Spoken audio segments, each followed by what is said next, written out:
Hello everyone, welcome to our channel and we are solving class 9th NCERT math और chapter number 4 finish होने के बाद आज हम लोग chapter number 5 introduction to Euclid's geometry start कर दिए और आज के इस वीडियो में हम लोग ओनली इंट्रोडक्शन देने वाले हैं और फिर इसके बाद आप नेक्स्ट वीडियो में एक्सरसाइज सॉल्व करेंगे। सबसे पहले हम लोग इंट्रोडक्शन तो दे दें और इसके some other chapters we have already solve, उनका लिंक आपको इस वीडियो के डिस्क्रिप्शन पे मिल जाएगा, आप वहां से जाकर के देख सकते हैं और इस वीडियो के थ्रू से आपकी जो प्रॉब्लम है वो सॉल्व हो जाती है। Then don't forget to subscribe our channel so that आप ऐसे ही इंफॉर्मेटिव और इंटरेस्टिंग वीडियोस प्राप्त कर सकें। चलिए सबसे पहले हम लोग आ जाते हैं इंट्रोडक्शन में। देखिए हम लोगों का जो चैप्टर का नेम क्या है, इंट्रोडक्शन टू यूक्लिड्स ज्योमेट्री। तो सबसे पहले आपको what is the meaning of geometry, geometry का जब हमको मीनिंग पता होगा तभी तो हम उसको पढ़ पाएंगे कि अब जो हम लोग पढ़ने वाले हैं व्हाट इज द ज्योमेट्री। जो वर्ड हम लोगों का ज्योमेट्री है दैट इज मेड बाय, वो आपके टू ग्रीक लेटर से मिलके बना है। एक फर्स्ट लेटर आपका जियो है और दूसरा मेट्रॉन। जियो का मीन्स क्या होता है आपका, इसका मीन्स होता है अर्थ। इसका मीन हम लोग क्या पढ़ते हैं यहाँ पे, अर्थ होता है, ग्रीक लेटर से मिलकर बना। और इसका जो मेट्रॉन का मीन्स होता है टू मेजर, यानी कि मेजर करना, MEASURE। इट मीन्स इसका जो मीनिंग हुआ मेजरिंग द लैंड, लैंड को मेजर करने के लिए स्टार्टिंग में इस ज्योमेट्री को ओरिजिनेटेड थी। ये आपका स्टार्टिंग में किससे ओरिजिनेटेड थी, मेजरिंग द लैंड, लैंड को मेजर करने से ओरिएंटेड थी। अब इसके बाद आप अगर आप जो इसकी हिस्ट्री की बात करेंगे तो डिफरेंट पीरियड्स आपके आए। तो सबसे पहले जो आपका स्टार्टिंग में मोहनजोदारो एंड हड़प्पा की जो खुदाई उसमें देखेंगे तो जो घर आपके हिस्ट्री में आपने पढ़ा होगा कि जो वहाँ के घर थे, रोड्स थे दैट आर पैरेलल और घर बहुत ही वेल डिजाइंड थे। वहाँ पे एक आपका किचन भी होता था, रूम भी होता है, ड्राइंग रूम भी होता था। इट मीन्स वहां पे वो लोग क्या करते थे, मेजर करके बनाते थे। तो जिसके बाद देखा होगा आपने गीजे का पिरामिड, पिरामिड का देखिए डिजाइन कितना अच्छा होता है। इसके बाद अगर आप वैदिक पीरियड की बात करेंगे वहां पे भी आपके यूज होते रहे, बहुत सारे पीरियड्स में ज्योमेट्री का यूज होता चला आया। फिर इसके बाद स्टार्टिंग से ही ज्योमेट्री का मीनिंग आपका यानी कि पता चल गया और ये आपका डिफरेंट पीरियड्स में डिफरेंट वेज में यूज कर दिया जाता है। A Greek mathematician Thales is credited to giving the known proof. ये आपके जो थैल्स थे इन्होंने सबसे पहले नोन प्रूफ का जो आपका क्रेडिट इनको जाता है, क्योंकि आपने स्टार्ट पढ़ा होगा थैल्स थ्योरम। जब आगे क्लास 10th में जाएंगे आप थैल्स थ्योरम भी पढ़ेंगे तो इन्होंने नोन प्रूफ का उन्होंने क्या बताया सबसे पहले कि जैसे आपका एक सर्कल है, ये सर्कल, ये आपका एक सर्कल है और इसका एक सेंटर, और इसका अगर आप डायमीटर ड्रा करते हैं तो अगर हम लोग इसका डायमीटर ड्रा करेंगे that is divided into two part. ये आपका क्या होता है, टू पार्ट्स में डिवाइड करता है, यानी कि diameters divide a circle in two parts. ये इन्होंने सबसे पहले स्टार्टिंग में दिए। फिर इसके बाद आगे इन्हीं के एक जो पीपल्स थे that is known as a Pythagoras थे, और पाइथागोरस इनके जो पीपल थे, इनका स्टूडेंट्स था एक पाइथागोरस थे। इन्होंने क्या किया कि जो भी आपका ज्योमेट्री का नोन और सारा उन्होंने क्या किया, कलेक्ट किया एक साथ इन्होंने, और इनका एक ग्रुप बना करके उन्होंने कलेक्ट करना स्टार्ट किया। और ये जाकर के इन्होंने एक पाया 572 BC तक। ये सारे इन्होंने क्या किया कि जो भी नॉन प्रॉपर्टीज थी जो भी था उसको उन्होंने कलेक्ट किया और कलेक्ट करके एक बहुत सारी ज्योमेट्रिकल प्रॉपर्टीज उन्होंने दिया। जैसे आपने पाइथागोरस थ्योरम्स ऑलरेडी आप नोन है, what is the Pythagoras theorem आपने क्लास 8 में पढ़ा होगा, वो पाइथागोरस जी ने ही दिया था। अब इनका और इनकी जो टीम थी उन्होंने मिलकर के बहुत सारे जो भी नोन और अननोन थे वो सारा कलेक्शन इन्होंने किया। फिर जाकर के इन्होंने क्या किया, ये जो प्रोसेस था 300 BC तक चलता रहा, 300 BC तक ये यहां तक इन्होंने सर्च किया। फिर इसके बाद आ जाते हैं एक आपके जो है एट दैट टाइम आपके एक मैथमेटिशियन जो मैथमेटिक्स टीचर थे यूक्लिड्स, इन्होंने क्या किया कि नोन्स वाले जो भी थे प्रॉपर्टीज उन्होंने कलेक्ट किया और जाकर के बहुत सारे उन्होंने क्या किया, जो भी नोन्स वाले थे उनको सबको कलेक्ट करके और उन्होंने अरेंज किया। अभी तक सारा जो भी चल रहा था सब डिसबैलेंस था, कोई इधर कैसे वैसे चल रहा था। फिर यूक्लिड्स ने क्या किया, ये सारी जो भी नॉन प्रेजेंट था वो सारा उन्होंने क्या किया, एक प्रॉपर वे में अरेंज किया। और अरेंज करने के बाद उन्होंने एक एलिमेंट्स दैट वो आपके 13 पार्ट्स में डिवाइड थी और वो बुक उन्होंने एक बनाया जो है। दैट टाइम जो यूक्लिड्स मैथमेटिक्स टीचर थे उन्होंने क्या किया, जो भी आपका नोन वर्क था उन्होंने क्या किया, उसको अरेंज किया इन हिज फेमस ट्रीटाइज, यानी कि फेमस जो उनका ग्रंथ था that is known as elements. और उन्होंने क्या किया, उसको 13 चैप्टर्स में डिवाइड किया और each chapters is known as a book, वो आपका एक बुक कहलाया।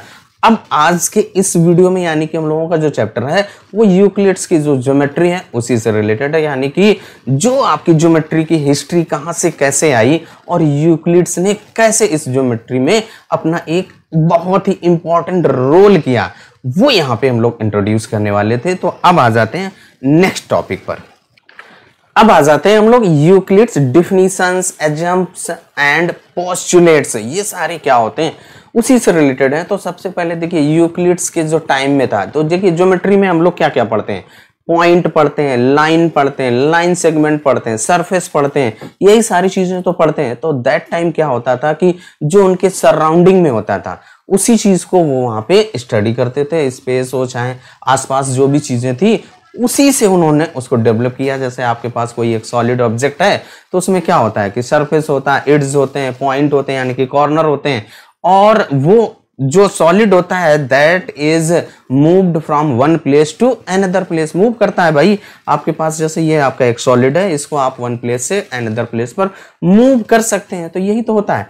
तो दैट टाइम ये प्रोसेस वहां पे उन्होंने यहीं से जाकर के पॉइंट्स क्या है, इसके बाद लाइन क्या है, स्ट्रेट लाइन क्या है, सरफेस क्या है, इसके बाद curve surface and plane surface, इन सारी डिफिनीशंस को या पोस्टुलेट या एग्जाम्स को यहाँ पे उन्होंने डिफाइन किया। जो यूक्लिड्स ने अपना जो एलिमेंट्स था उसको 13 पार्ट्स में डिवाइड किया था, each parts is known as आपका बुक है। और उस बुक में आपका क्या है, फर्स्ट बुक में उन्होंने जो डिफिनीशन गिवन है, सबसे पहले यहाँ पे पॉइंट्स को हम लोग डिफाइन करते हैं। What is a point, points को उन्होंने क्या बताया था उसको पहले यहाँ पे लिखते हैं फिर एक्सप्लेन करते हैं।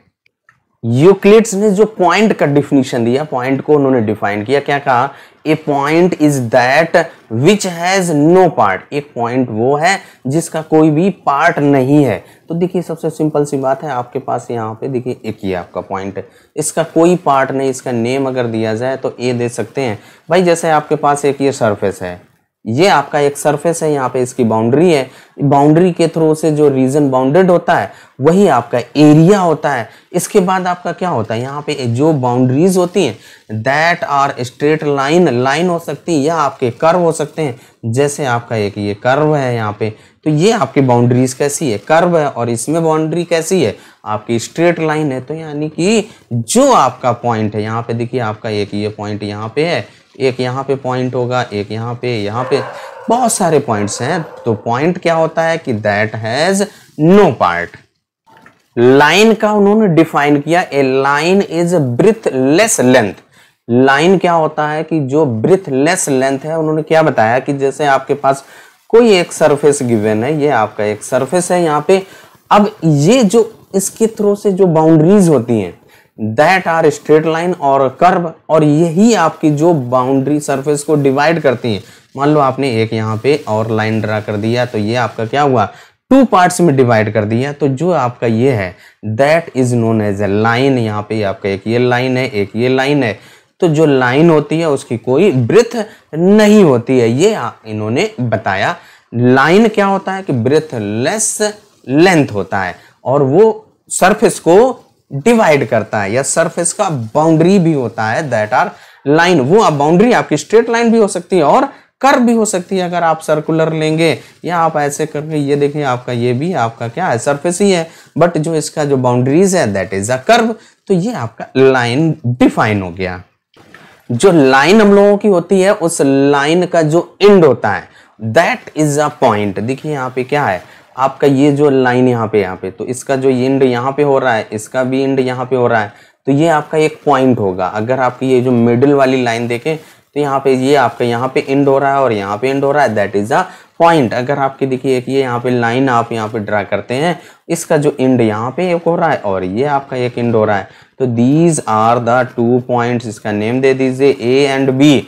आपकी ये A B is a line, और इन सारे पॉइंटों को लाइन क्या होता है, straight line, point, line segment, ray, इन सभी को आपने क्लास 6, 7 और 8 में ऑलरेडी डिस्कशन कर चुके हैं। तो थोड़ा सा अकॉर्डिंग टू द यूक्लिड्स, जो आपकी यूक्लिड्स का ज्योमेट्री है, उनका जो एग्जाम्स एंड पोस्टुलेट्स है, डिफिनीशंस है, उनको हम लोग यहाँ पे पढ़ रहे हैं। अब इसके बाद आ जाते हैं नेक्स्ट पॉइंट पे, that is a straight line. Straight line का जो डिफिनीशन यूक्लिड्स ने दिया वो क्या है, straight line is a line which lies evenly with the points on itself. देखिए क्या है, आपके पास अगर कोई एक सरफेस यहाँ पे है, जो आपका देखिए बुक का सरफेस हो सकता है, आपका टेबल है, डोर, विंडो, स्टडी जो टेबल है उसका सरफेस हो सकता है। अब उस सरफेस का जो बाउंड्रीज है दैट इज अ लाइन, और उस लाइन आपका क्या है, यहाँ पे देखिए आपका एक ये पॉइंट अगर लेते हैं, यहाँ पे अभी ए बी और ये आपका सी और ये डी, इस पे पॉइंट है जहाँ पे इंड पॉइंट होता है, जहाँ पे लाइंस का जो इंड होता है वो आपके पॉइंट होते हैं। अब यहाँ पे क्या कह रहा है कि which lies evenly with the points on itself, उसके पॉइंट उस पे लाई करते हैं। यही तो है, देखिए आपका जो ए और डी का जो पॉइंट्स है वो ए डी जो लाइन है हम लोगों की ए डी पे लाई कर रहे हैं। इसके बाद जो आपका ए बी लाइन है उसका जो ए एंड बी पॉइंट उस पे लाई कर रहे हैं, ये आपका एक स्ट्रेट लाइन ए बी है। नेक्स्ट उन्होंने डिफाइन किया सरफेस। सरफेस क्या होता है, a surface has length and breadth. जो सरफेस होता है that has only length and breadth. Length and breadth की बात करेगा तो देखिए आपके पास अगर एक ये रेक्टेंगुलर शीट है, आपका जो बुक है, तो यहाँ पे देखिए इसका ये लेंथ होता है दैट इज अ ब्रेथ। आपका यही तो आपने पढ़ा है ना, रेक्टेंगल्स का डिफिनीशन लेंथ एंड ब्रेथ है। अब इसके बाद जो आपका नोटबुक है या बुक है या आपका जो है A4 पेज है, उसका जो लेंथ एंड ब्रेथ होता है वही आपका जो उसका कर्व होता है, वो आपका जो प्लेन होता है वो आपका सरफेस कहलाता है। सरफेस आपके यहाँ पे देखिए, अगर यहाँ पे देखिए कोन आपका यहाँ पे ड्रा है और इस कोन में आपका जो देखिए ये आपका एक सरफेस है दैट इज अ कर्व्ड, और जो ये आपका इसका बेस है, जो आप कैप, बर्थडे कैप होती है दैट इज आल्सो आपका कोन होता है। यहाँ पे उसका जो सरफेस होता है वो फ्लैट सरफेस होता है। इसके बाद आपने क्यूब दिया होगा, क्यूब देखा है। अब यहाँ पे इस क्यूब का देखिए क्या है, जो सरफेस है ओपन कर दिए गए, वो कैसे हैं, प्लेन सरफेस हैं। और यहाँ पे देखिए इसकी सारी लाइंस हैं, 2 बाउंड्री हैं, तो ओनली लेंथ एंड ब्रेथ। अगर आपका जो क्यूब है इसमें length and breadth and height होता है, बट अगर उसके वन सरफेस का जो आपका जिसमें डिजिट देखा 1 लिखा होता है, उस सरफेस की बात करेगा तो ओनली लेंथ एंड ब्रेथ होता है। तो ये आपका एक सरफेस का डिफिनीशन उन्होंने भी दिया कि a surface has only length and breadth. Surface जो हम लोगों का होता है, उस सरफेस की जो एड्ज होती हैं दैट आर लाइन। तो यहाँ पे देखिए आपका जो ये कोन है, ये देखिए आपका एक ये यहाँ से इसका जो यहाँ पे ये लाइन है। अगर आप इसमें आपका जो क्यूब है इसमें अगर आप सरफेस की जो एड्ज की बात करेंगे तो आपका ये देखिए एक लाइन ऐसे आपका जो ड्रा हो रहा है, ये आपका लाइन होता है। इसके बाद आ जाते हैं प्लेन सरफेस। प्लेन सरफेस क्या होता है कि प्लेन सरफेस ऐसा सरफेस है जिसके जो एड्ज हैं दैट आर लाइन। देखिए आपका एक ये फिगर है, क्यूबाइड कह सकते हैं, क्यूब कह सकते हैं। आपका जो है जो बुक है दैट इज अ क्यूबाइड, और उस क्यूबाइड की जो बुक की जो आपकी एड्ज होती हैं दैट आर लाइन, और उसका जो सरफेस होता है that is a plane surface. अब जो हम लोगों का कोन होता है, कोन का अगर सरफेस, सिलेंडर आप अगर देखेंगे तो सिलेंडर का जो सरफेस होता है that is a curved surface होता है। तो यहाँ पे वहां पे लाइन नहीं होता है, तो इसलिए यहाँ पे देखिए आपका एक ये क्यूबाइड का यहाँ पे फिगर ड्रा है, तो इसकी जितने भी एड्स हैं, ये आपका एड्स एक, ये आपका एड्स है एक, ये एड्स है, तो देखिए जो भी एड्स हैं दैट आर लाइन, वो आपकी क्या है, लाइन है यहाँ पे देखिए। तो ये हम लोगों का कैसा है, प्लेन सरफेस होता है। Plane surface is a which evenly lies in its, जो आपकी इड्स हैं वो आपकी लाइन होती हैं, that is a plane surface. These are the some definition that are given by the Euclids in Euclids Geometry, जो उनकी बुक 1 थी। उस बुक 1 में ये आपकी कुछ definitions given थी that we have explained here, we have learned here. If you have any doubt then comment in the box, and video कैसा लगा कमेंट करके जरूर बताइएगा। अब आ जाते हैं नेक्स्ट पॉइंट पर। नेक्स्ट पॉइंट हम लोगों का क्या है, यूक्लिड एक्सियम्स है। स्टार्टिंग द डिफिनीशन, जो डिफिनीशंस उन्होंने दिया उसमें क्या किया, कुछ प्रॉपर्टीज को डिफाइन करने के लिए उन्होंने क्या किया, एज्यूम कर लिया, कुछ उन्होंने assumes the certain properties. That was not true, वो नॉट ट्रू, ये वो प्रूव भी नहीं किया, but that are known as a universal truth, वो आपके यूनिवर्सल ट्रुथ भी होते हैं। अब उन्होंने इसको टू टाइप्स पे डिफाइन किया, एक है एजम्प्स एंड एक पोस्टुलेट्स। उन्होंने टू टाइप्स का डिफाइन किया, एक एजम्प्स बताया और दूसरा बताया पोस्टुलेट। तो सबसे पहले हम लोग एजम्प्स को पढ़ेंगे, फिर इसके बाद पोस्टुलेट्स को पढ़ेंगे। फर्स्ट एक्सियम्स ऑफ यूक्लिड क्या कहता है कि things which are equal to the same things are equal to one another. देखिए इसका मीनिंग क्या होता है, सबसे पहले हम लोग इसको समझ लें, what is the meaning of this. ये आप पढ़ चुके हैं, पहले से पढ़ चुके हैं, जब इसको एक्सप्लेन करेंगे तो देखिए सबसे पहले आपने देखा होगा कि अगर आपके पास मैं कहूँ ए इक्वल है बी के, A and B are equal, और अगर मैं कहूँ बी इक्वल है सी के, तो यहां से क्या आएगा, ए सी के इक्वल होगा कि नहीं होगा, या हम लोग कह सकते हैं कि ए इक्वल होगा बी एंड इक्वल है सी के। सेम अगर आप जैसे कहा जाए, एक आपका ये रेक्टेंगल है, इसका एरिया इक्वल है इस ट्रायंगल के, और जो आपका ये ट्रायंगल है इसका एरिया इक्वल है इस स्क्वायर के। तो यहां से आपका क्या हो जाएगा, एरिया ऑफ रेक्टेंगल इक्वल होगा एरिया ऑफ ट्रायंगल और इक्वल होगा एरिया ऑफ स्क्वायर। यानी कि सेम थिंग्स को आप कंपेयर, यानी कि यहाँ पे क्या होगा, ए बी के इक्वल है, बी सी के इक्वल है, तो वो इक्वल हो जाएंगी टू वन अनदर। यही यहाँ पे फर्स्ट एग्जाम्स थी यूक्लिड्स की। तो ये आपको क्लियर हो गया होगा आई थिंक, और अगर आपको कोई डाउट हो तो कमेंट करके बताइएगा। Then come to the second axioms. जो हम लोगों का सेकंड एग्जाम्स क्या कहता है कि the equals are added to equals, यानी कोई टू थिंग्स हैं दैट आर इक्वल, और अगर उसमें इक्वल ऐड कर दो, यानी सेम थिंग्स ऐड कर दें बोथ साइड में, यानी दोनों में ऐड कर देते, तो आपका जो होल्स है वो इक्वल रहेगा। इसका मीन्स आपका देखिए, जैसे आपके पास मैं कहूं x इक्वल है y के, x और y इक्वल हैं। अब अगर आप x में 5 ऐड कर दें, या इक्वल ऐड करने के लिए, जैसे अगर आप x प्लस 5 ऐड कर दें और यहाँ पे y प्लस 5, तो तब भी आपके ये इक्वल रहेंगे। होल्स आपका जो आएगा दैट इज आल्सो इक्वल। और जो सेम आपका थर्ड है, थर्ड भी एग्जाम्स यही कहता है कि जैसे आपके पास the equals are subtracted equals, यानी कि हम यहाँ पे ऐड कर रहे थे, अब अगर आप इक्वल्स सब्ट्रैक्ट कर देंगे इक्वल में से, तो जो रिमाइंडर आएगा दैट इज आल्सो सेम। जैसे आपसे कहा जाए, मान लो नंबर्स अगर आप लेते हैं, 15 इक्वल है 15, अब अगर यहाँ पे आप ऐड कर दो सेम, यानी कि इक्वल ऐड कर दो, इसमें 5 ऐड कर दो और इसमें भी 5 ऐड कर दीजिए, तो आपका जो रिजल्ट आएगा, होल आएगा यहाँ पे 20 और यहाँ पे भी 20, यानी कि ये आपका कैसा रहा, इक्वली तो रहा सेम। अब इसके बाद अगर आपसे सेम यहाँ पे 15 इक्वल टू 15 है, अब नेक्स्ट वाला जो है आपका थर्ड है, अगर आप सब्ट्रैक्ट करते हैं तो यहाँ पे 15 से 5 सब्ट्रैक्ट कर दीजिए, तो जो रिमाइंडर आएगा 10, यहाँ पे भी रिमाइंडर 10 आया, दैट इज इक्वल। तो यहाँ पे क्या है, ये आपका सेकंड एंड थर्ड एग्जाम्स यहाँ पे डिफाइन हो गया कि अगर आप कोई भी टू थिंग्स इक्वल हैं, उसमें से अगर आप इक्वल ऐड करते हैं या इक्वल सब्ट्रैक्ट करते हैं, then there is no change, वो तब भी इक्वल ही रहेंगे।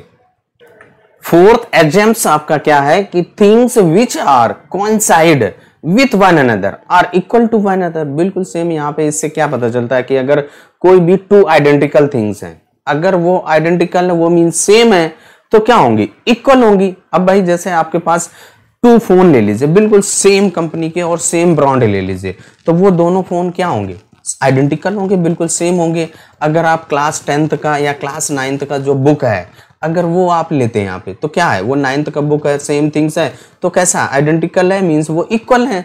अब अगर आपके पास जैसे 2 रुपीज का कॉइन्स ले लीजिए, वो आइडेंटिकल है, 2 और दूसरा वो आइडेंटिकल है, दोनों एक ही जैसे हैं, तो यहाँ पे क्या है, दोनों सेम होंगे, इट मीन्स दोनों इक्वल होंगे। ये हम लोगों का क्या है, फोर्थ एजम्पशन है, बहुत ही सिंपल सा है, समझ में आ गया है। अब आ जाते हैं नेक्स्ट पॉइंट पर, जो हम लोगों का नेक्स्ट यानी कि फिफ्थ एजम्स क्या कहता है कि the whole is greater than the part, this is the universal truth. और ये आपका ग्रेटर देन का डिफिनीशन देता है, ये यूनिवर्सल ट्रूथ है भाई। होल अगर आपके पास कोई चीज पूरी है उससे कुछ पार्ट लेते हैं तो क्या होगा, वो होल ग्रेटर होगा ना। सपोज कीजिए, देखिए अगर आपके पास मान लो हमारे पास एक सर्कल है, अब हमने क्या किया, इसको यहां से डिवाइड कर दिया। अगर ये सर्कल था, सेम था यहाँ पे, इसको ये आपका है। अब आपने क्या किया, ये आपका फर्स्ट पार्ट और ये सेकंड, 2 पार्ट्स में डिवाइड कर दिया। अगर आप इसको ए नेम देते हैं और इसको ऊपर अपर पार्ट को बी एंड लोअर पार्ट को सी देते हैं, तो जो आपका ए है, ए आपका डिवाइड हो गया है, सेम है, तो बी प्लस सी में यहां से आपका क्या होगा, A is greater than B and A is also greater than C. यानी कि जब दो लोग मिल करके किसी एक के बराबर हो रहे हैं तो क्या होगा, जो दो लोग मिल करके किसी एक के बराबर हो रहे हैं तो क्या होगा, जो बराबर होना जिसके उसमें से एक जो लेंगे अगर वो उससे तो लेस ही होगा, या जो अकेला है वो तो ग्रेटर ही होगा। तो यहां से यही यहाँ पे ग्रेटर है और ये आपका एक यूनिवर्सल ट्रुथ है। सिंपल सी बात है, कोई भी अगर आपकी चीज है, किसी से अगर आप भाई किसी के पास 100 रुपीज है, उसमें से अगर आप कुछ हिस्सा ले लेते हो, मान लो उससे कहा हमें भैया 10 रुपीज दे दो या 20 रुपीज दे दो, तो क्या होगा, वो तो आपका जो होल पूरा है उससे तो वो ग्रेटर ही रहेगा ना। तो यानी कि यहां से ग्रेटर देन का डिफिनीशन हमें पता चलता है और that is the universal truth है। ये आपका यूनिवर्सल ट्रुथ भी है जो हम लोगों का यूक्लिड्स का एग्जाम्स है वो 5th नंबर की। अब इसके बाद आ जाते हैं नेक्स्ट पर। 6 नंबर का एग्जाम्स क्या कहता है कि things which are double of the same things are equal to one another. जैसे आपके पास सेम थिंग्स की बात कह रहा है कि जैसे आप अगर एक नंबर ले लेते हैं, मान लो हम नंबर से ले लें तो इजीली आप समझ जाएंगे। जैसे आपका 5 लिया, इसका जो डबल, जैसे आपके पास 2 लोग हैं, एक ए है और एक बी है, वो कहता है कि मैं इस 5 का डबल लूंगा तो इस 5 का डबल 10 होगा। और ये भी कहता है, बी भी कहता है कि मेरे पास भी इस 5 का डबल है तो इस 5 का डबल क्या होगा, 10 होगा। तो यहाँ से ए और बी के बाद जो अमाउंट होगा वो क्या होगा, इक्वल होगा, यानी कि यहाँ से ए इक्वल टू बी होगा। यही तो यहाँ पे डिफाइन किया गया है कि अगर आप कोई भी एक पर्टिकुलर चीज लेते हो, उसका डबल कर देते हो, किसी एक के पास दे देते हो और दूसरे के पास भी उसी का जस्ट डबल है, double of the same things, तो बोथ आर इक्वल, वही तो इक्वल ही तो होंगे। सेम आप अगर आप एक्स लेते हैं और एक्स, और अब अगर आप एक नंबर ए लेते हैं, एक्स का ट्वाइस क्या होगा, डबल 2a होगा। एंड वाई अगर लेते हैं उसका डबल, इसी नंबर्स का डबल लेंगे तो 2a होगा। तो यहाँ से x is equal to 2a है and y is equal to आपका 2 है, तो यहाँ से x is equal to y और इक्वल टू 2a हो जाएगा। तो यहाँ से यही जो 6 नंबर का था वो इसका मीनिंग यहीं पे था। आई थिंक्स आपको क्लियर हो गया होगा। Then come to next 7 number का जो हमारा एजेम्स क्या कहता है कि things which are halves of the same things are equal to one another. अभी जो 6 नंबर में हमने क्या पढ़ा कि वो डबल कर रहे थे, अब अगर उसका हाफ करोगे यानी सेम थिंग्स है उसका हाफ, तो क्या होगा, वो इक्वल होगा कि नहीं होगा। जैसे अगर आपके पास 10 रुपीज हैं, अगर एक पर्सन कहता है कि मुझे इसका हाफ चाहिए और फिर दूसरा भी कहता है इसी का हाफ, तो क्या होगा, उन दोनों के पास x और y के पास इक्वल होगा कि नहीं होगा। तो यानी 10 का हाफ 5 होगा, वो इसके पास भी होगा और y के पास भी 10 का हाफ है। यानी कि कह रहा है, वही तो कह रहा है, things which are half of the same things are equal to one another. यानी दो चीजें हैं जो सेम थिंग्स का हाफ है तो क्या होगा, इक्वल होंगी। अब जैसे आपके पास एक ये सर्कल है, इसका हाफ करिए तो अगर फ्रैक्शंस के फॉर्म में रिप्रेजेंट करें तो ये 1/2 और ये भी 1/2, तो 1/2। और अगर एक पार्ट ये किसी को दे दो, एक पार्ट, यानी कि अगर ए है वो कहता है कि इस सर्कल का मेरे पास हाफ है, और जो दूसरा कहता है बी है, that is also say that is a half of the this circle, तो 1/2 उनके पास 1/2 होगा। तो ये इक्वल होगा, इट मींस ए इक्वल होगा बी के। यही इसका डिफिनीशन। जो 6 एंड 7 हैं वो आपके बिल्कुल सेम एक दूसरे से रिलेटेड है, उसमें डबल किया गया और यहाँ पे जस्ट आपका हाफ किया गया है। अब जब हम लोगों की एजेम्स क्लियर हो जाती हैं, then come to the postulate. I thinks जो एजेम्स हैं वो आपको क्लियर हो गई हो। If you have any doubts then comment in the comment box, then come to postulate. After completing the exams let us discuss the postulates यानी Euclid's postulates and first postulates of Euclid is a straight line may be drawn from any one point to any other point। इसका means क्या है कि अगर आपके पास एक straight line है that may be drawn from any one point to any other point। जैसे आपसे सिंपल सी बात है, आपका एक स्ट्रेट लाइन अगर ड्रा होगा तो यहाँ पे देखिए आपका एक ये पॉइंट है और एक ये पॉइंट है, A और B है। अगर इस दीज टू पॉइंट की हेल्प से अगर आप एक लाइन ड्रा कर दीजिए तो आपका एक ये स्ट्रेट लाइन होगा। अब अगर आपसे कहा जाए इसके और सारे एग्जांपल्स यहाँ पे देखते हैं। एक पॉइंट आप यहाँ पे P ले लीजिए और एक यहाँ पे Q यानी P एंड Q। अगर आप दीज टू पॉइंट को ज्वाइन करेंगे then there is a only one unique line. ये आपका एक यूनिक लाइन है। टू पॉइंट्स को ज्वाइन करने पर आपको एक स्ट्रेट लाइन ही ड्रा होगी यानी one points to another points को ज्वाइन करने पर। अब यहां से देखिए आ जाते हैं next axioms. Point M and point N के थ्रू से मैंने देखिए बहुत सारा हम लोगों ने लाइंस ड्रा किया है, बहुत सारी लाइन ड्रा की है, but there is only one unique line which passes these two points. जो दीज टू पॉइंट से पासेस हो रही है there is only one line और वो आपकी लाइन ये है। इसका नेम अगर दे दो तो इसका नेम अगर L दे दीजिए तो this is the line L which pass through the point M and N और दैट इज ओनली वन, या कह सकते हैं ओनली एक यूनिक लाइन है which passes through the given two point.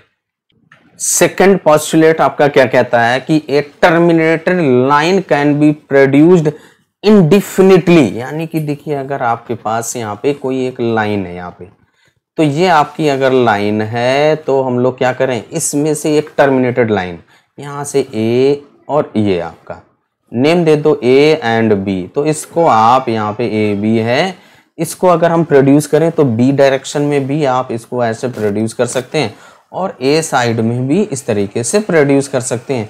तो यहाँ पे आपका इनडिफिनिटली आप इसको प्रोड्यूस कर सकते हैं यानी कि a line has no end यहाँ पे, जिसको आप कह सकते हैं A B is the line segments. Now edges इसको ए बी है जो that is a part of a line which has two end point that is known as a line segment. तो यहाँ पे ये आपका एक लाइन है। यूक्लिड्स का जो पोस्टुलेट था उसके थ्रू से यहाँ पे एक लाइन है, उसको आप बोथ साइड में आप इसको प्रोड्यूस कर सकते हैं।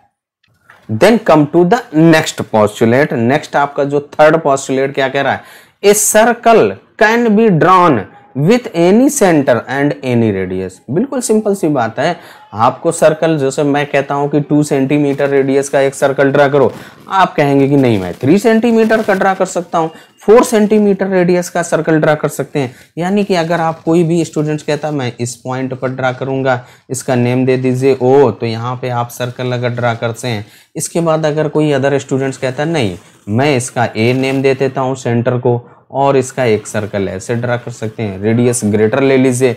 दूसरा कहता है नहीं मैं लेस रेडियस का एक सर्कल ड्रा करूंगा, इसका जो सेंटर है उसको हम नेम दे देते हैं B। तो यहाँ पे इसकी एक ये रेडियस यहाँ पे B और A नेम दे दीजिए और ये यहाँ पे A और M नेम दे दीजिए और O और इसको R नेम दे दीजिए। रेडियस आप डिफरेंट रख सकते हैं और डिफरेंट सेंटर ले करके आप सर्कल्स ड्रा कर सकते हैं। ये बिल्कुल सिंपल सी बात है। अब इसके बाद आ जाते हैं नेक्स्ट पे, all right angles are equal to one another.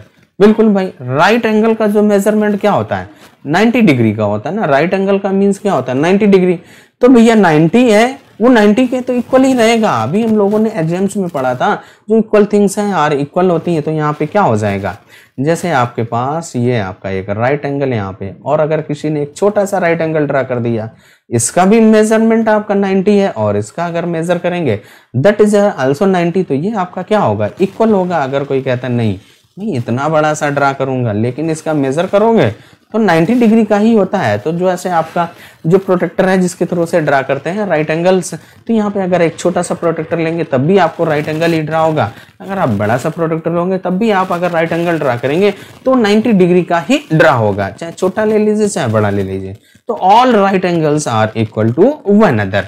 इसके बाद आ जाते हैं नेक्स्ट आपका जो नेक्स्ट पोस्टुलेट 5 क्या कहता है, if a straight line falling on two straight line makes the interior angles on the same side of it taken together less than two right angles than the two straight line if produced indefinitely आपके meet so that side on which the sum of the angles is less than two right angles।